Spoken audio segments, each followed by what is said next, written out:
Social media tends to be a major part of our lives, but what is it doing to the mental health of teenagers? People everywhere look to the internet for advice on weight loss, fashion trends, makeup looks, and life hacks.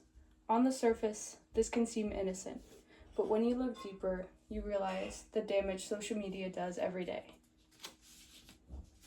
Teenagers are a group of people that are easily swayed by what they see on Instagram and TikTok. Most modern-day high school students are always on their phones, living in digital worlds. What are these worlds doing to their minds in the long run? As someone who fell prey to poor mental health as a teenager due to the horrors of social media, I feel that I am more than qualified to speak on the subject. I have also conducted extensive research to ensure my credibility on this topic. Social media has destroyed the minds of teenagers, so we must encourage less online usage and more real-life interaction. I plan to discuss the role of cyberbullying and how it contributes to poor mental health in teenagers.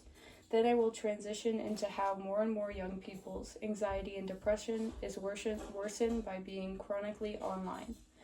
Lastly, I'll go into detail about how social media is a direct cause of eating disorders and body image issues. Online media usage has only gotten more prevalent in today's society, despite the destruction it does to the minds of our youth. Cyberbullying has been a topic of discussion for years. It has life-threatening outcomes when not taken care of correctly. Aaron Peebles explains the consequences of cyberbullying that can include a decline in academic performance, they begin acting out, and report some difficulties at home. These children are at increased risk for depression, anxiety, and externalized negative behaviors, as well as an increased risk for suicide. Young kids are targeted with vicious hate comments, rumors, and are personally victimized by bullies that hide behind screens. Then there's the issue of not even knowing the people that are cyberbullying you. Studies in the article Cyberbullies Hiding Behind the Screen show that cyberbullying is opportunistic because it causes harm with no physical interaction, little planning, and a small chance of being caught. On social media, everybody is free to comment whatever's on their minds. Lots of those people decide to be hateful and bully teenagers online without even thinking twice about how it will affect their victims. Mental health is no joke to begin with, but with the constant rise of teenagers having heavy access to unrestricted social media, there's been a spike in youth mental health problems. An article titled Social Media and Mental Health explained that a study showed that more frequent visits to social media platforms each week were correlated with greater depressive symptoms. More time using social media is also associated with greater symptoms of anxiety. Teenagers are using social media constantly. Their usually unmonitored access has correlated evidence to contribute to the downfall of their mental health.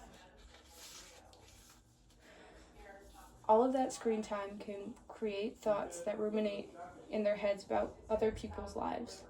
They may start feeling more disconnected to their own lives and feel like they don't do enough. Feeding into what you see on Instagram can negatively affect how you view your own life. Eating disorders can be one of the most deadly mental health disorders. All over TikTok, I even see videos about what I eat in a day and videos about people over-exercising. People on social media glamorize eating disorders. Influencers encourage their audience, whether they mean to or not, to starve themselves if they want to look like them. A recent study showed that participants found anorexia nervosa termed pro-ana and bulimia nervosa termed pro-mia content without actively having to search for it. A lot of these kids stumble upon eating disorder content by accident, but it doesn't take long for them to view it as a lifestyle. The rate of eating disorders, especially in teens, will keep skyrocketing due to this online activity. According to social media use among adolescents with eating disorders, a double-edged sword.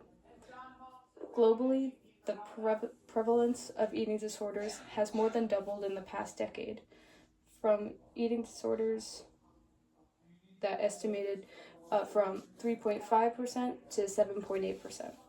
This statistic proves evidence for the truth about what social media is doing to the body image of teenagers. Of course, there are two sides to every story. The view on social media is no exception. I won't ignore the fact that social media has done some good in people's lives.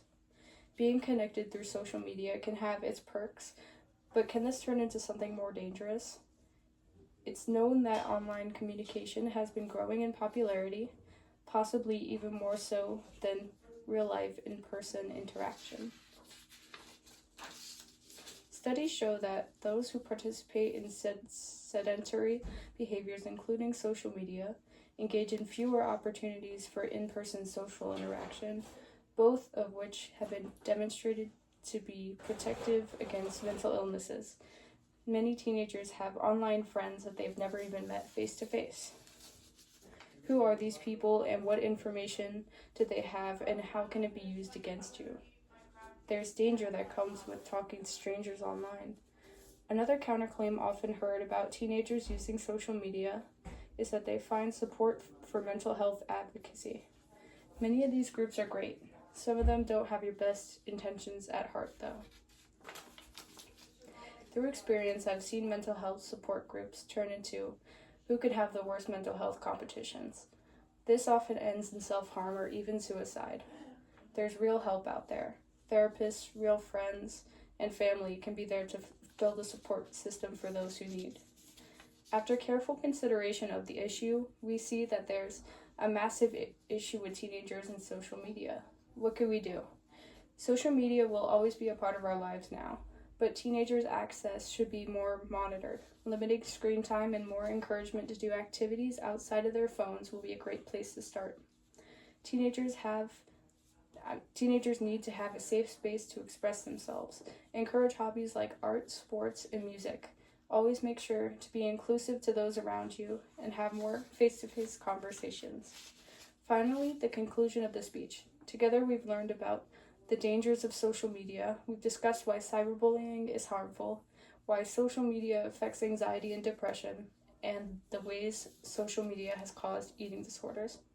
We must take the time to put down our phones and enjoy getting back into whatever hobbies make us happy. Mental health is no joke, and social media has created an array of new issues that can be life-threatening.